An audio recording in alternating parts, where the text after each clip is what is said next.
everyone. So the sun is pretty high. It's noon-ish. Yeah, I think it's exactly noon.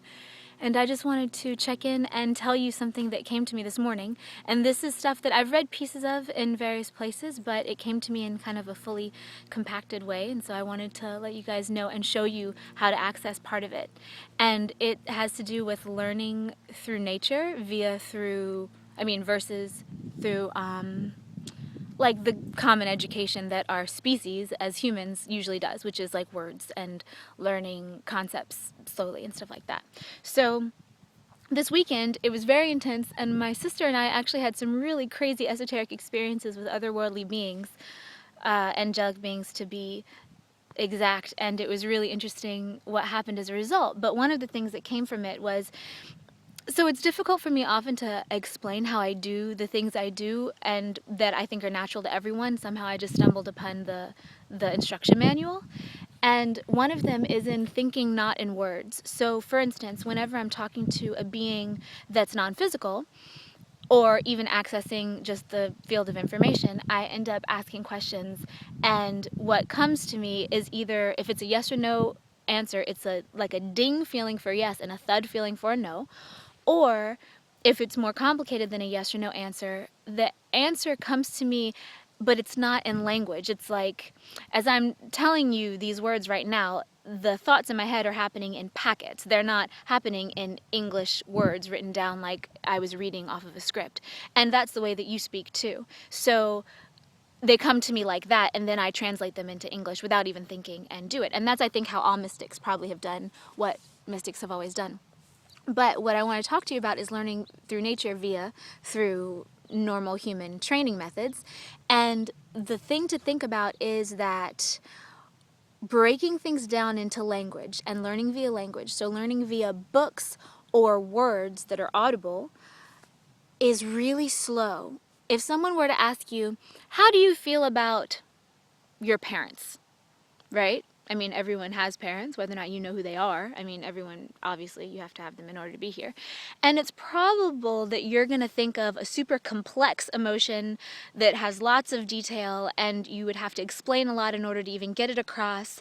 And there's all this information. And then what you have to do is translate it into English and then explain exactly what you mean through all these sentences. It would probably take you like a half hour at least if you were going to be real and honest about how you feel about your parents, because everyone has complicated emotions for their parents. Parents and children is one of the hardest tests that we get in order to evolve here on this planet.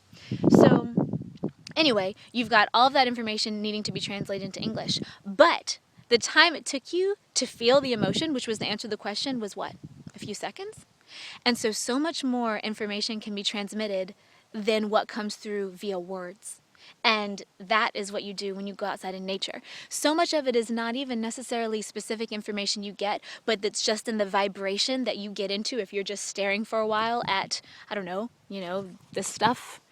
And what happens is over time you start feeling like you're back in alignment with the simplicity of just being here, of just living and feeling stuff and breathing and being alive, and not needing to busy yourself and run around and do all these things, where I know, at least for me, if I spend all day inside, I am constantly going. And then when I go outside, I remember that that's not necessarily real, all that stuff that I have to do. It is in one way, but in another way, it's not. And if I don't do it, will bad things actually happen? Usually not. And we've created this whole world, the technocratic world, that isn't necessarily necessary or real.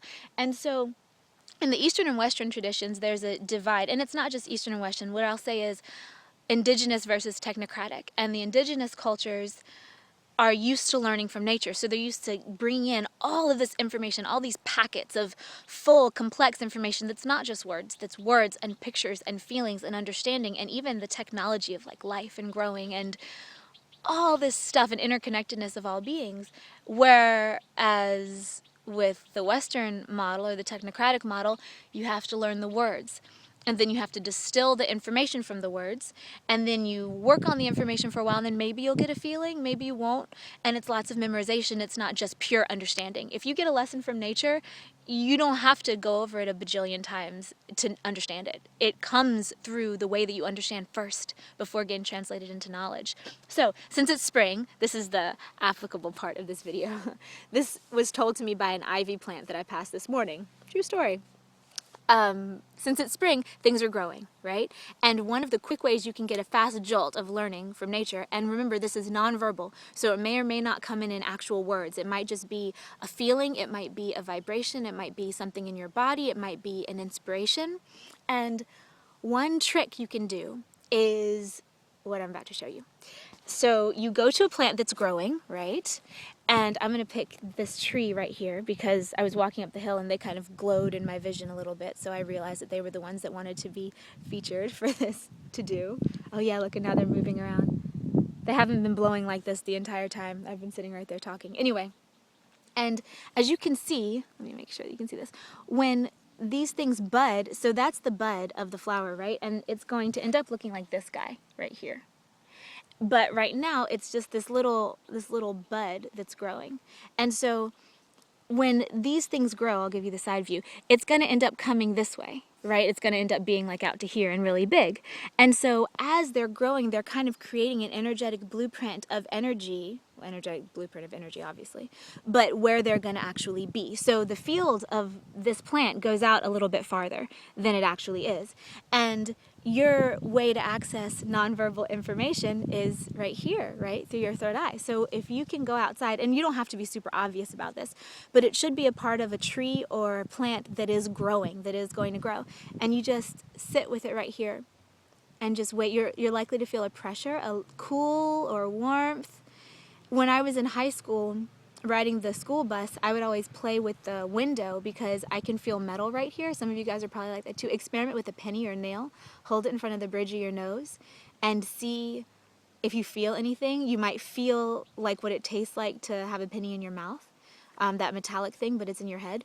And so obviously this feels a lot better than tasting a penny on the inside of my brain, because holding it this close to my head, the feel is actually going into my head. You know, it's actually inside my brain. And so it's transmitting information. And it doesn't hurt it at all. I mean, obviously, it's fine. And then I think I'm done. You just feel like you filled up. And yeah, that's it. And say thank you to the tree. Thanks, tree. And, or whatever.